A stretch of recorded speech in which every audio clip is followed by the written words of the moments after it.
Saviez-vous qu'on pouvait vendre un homme aux enchères en plein Paris? C'est l'histoire incroyable du lieutenant Bec dans l'eau. De retour du Sénégal, notre officier s'installe à Paris et tombe éperdument amoureux d'Hélène, une jeune femme qui semble sortir d'un roman, distinguée, réservée et orpheline de mère. Il lui offre tout. Mais un matin, sa femme de chambre lui glisse un billet secret.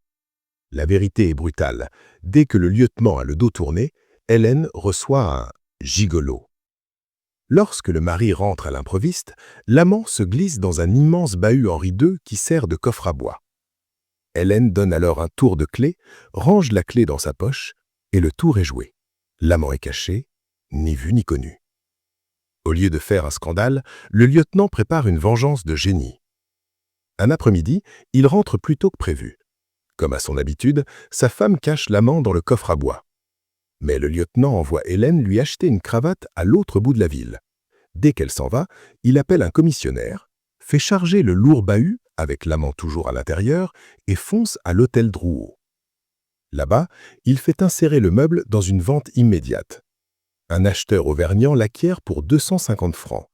On entasse par-dessus le bahut des matelas, des cages à oiseaux et des lustres en cristal, avant de l'emporter sur un chariot de déménagement.